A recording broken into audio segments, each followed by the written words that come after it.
મનસુખ વસાવા એ ગાંધીનગરમાં મુખ્યમંત્રી સાથે મુલાકાત કરી છે. સાગબારા અને તેના આજુબાજુના 12 ગામના જે ખેડૂતોનો મુદ્દો છે જેને લઈને મનસુખ વસાવા ધરણા ઉપર બેઠા હતા અને હવે આખા કેસમાં શું નવી બાબત સામે આવી છે, મુખ્યમંત્રી સાથે શું વાતચીત થઈ છે એની વિગતે ચર્ચા કરીશું. નમસ્કાર, હું છું ઉજ્જવલ અને આપ જોઈ રહ્યા છો નિર્ભય ન્યૂઝ.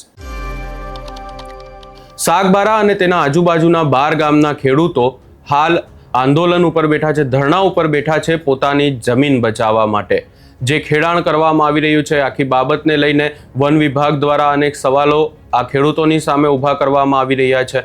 એની સામે જો વાત કરવામાં આવે તો આદિવાસી સમાજ પણ મેદાને આવ્યો છે, મનસુખ વસાવા પણ મેદાને આવ્યા અને આપણે જોયું કે મનસુખ વસાવા એ વિસ્તારમાં જઈ અને ધરણા ઉપર બેઠા હતા. આદિવાસી સમાજના ખેડૂતો માટે અવાજ પણ ઊભો કર્યો.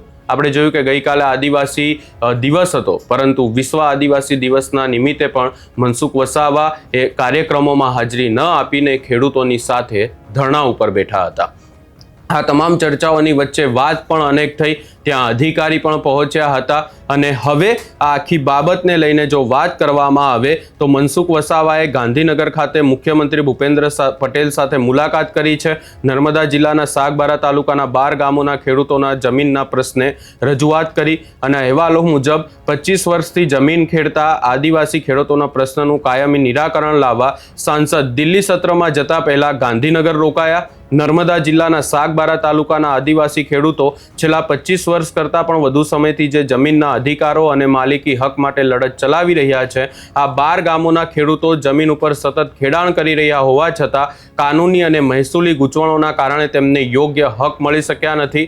આ સ્થિતિને ગંભીરતાથી લઈને ભરૂચના સાંસદ મનસુખ વસાવાએ પોતે ગાંધીનગર પહોંચ્યા હતા અને રાજ્યના જે મુખ્યમંત્રી છે ભૂપેન્દ્ર પટેલ એમની સમક્ષ ખેડૂતોની વેદના આપી હતી અને ગાંધીનગરના મુખ્યમંત્રી ભૂપેન્દ્ર પટેલ સાથે યોજાયેલી આ ઉચ્ચ સ્તરીય બેઠકમાં સાગબારાના 12 ગામોની જમીન સંબંધિત તમામ દસ્તાવેજી પુરાવા અને મહેસૂલી પ્રશ્નો અંગે વિગતવાર ચર્ચા કરવામાં આવી હતી અને વિગતો મુજબ મુખ્યમંત્રીએ આ બાબતે સકારાત્મક વલણ દાખવીને ટૂંક સમયમાં યોગ્ય નિર્ણય લેવાની ખાતરી આપી છે. મહેસૂલ વિભાગના અધિકારીઓ સાથે પણ પ્રાથમિક વિચારણા હાથ ધરવામાં આવી છે, જેનાથી આ પ્રશ્નનો ઝડપથી ઉકેલ આવી શકાય. અને સાંસદ મનસુખ વસાવાએ સ્પષ્ટ કહ્યું છે કે સાગબારાના આદિવાસી ખેડૂતો 25 વર્ષથી જમીન ખેડીને પોતાનું ગુજરાન ચલાવે છે, પરંતુ કાગળ પર અધિકારી ન હોવાથી તેમને સરકારી યોજનાઓનો લાભ લેવામાં મુશ્કેલ પડે છે. તેમણે મક્કમતા દર્શાવતા જણાવ્યું કે જો ગાંધીનગર સ્તરેથી પ્રશ્નનો કાયમી ઉકેલ નહીં આવે તો તેઓ આ મુદ્દાને દેશના વડાપ્રધાન નરેન્દ્ર મોદી સુધી લઈ જવા માટે તૈયાર છે.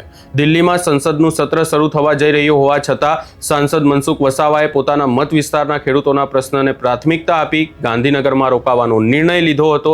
આ ઘટના દર્શાવે છે કે આદિવાસી વિસ્તારમાં જમીન અધિકારોનું રાજકીય અને સામાજિક મહત્વ કેટલું વધારે છે. આપણે જોયું કે જે રીતે આદિવાસી વિસ્તારોમાં જળ જમીનના પ્રશ્નોને લઈને સતત લડાઈઓ લડાય છે, અનેક વિરોધો પણ આદિવાસી સમાજના લોકો દ્વારા કરવામાં આવે છે, ખેડૂતો દ્વારા કરવામાં આવે છે અને હવે આજે આખો સાગબારા અને તેના આજુબાજુના વિસ્તારનો પ્રશ્ન સામે આવ્યો છે, એમાં પણ હવે તંત્ર દ્વારા પણ એક સકારાત્મક નિર્ણય લેવામાં આવશે એવી વાત કરવામાં આવી છે.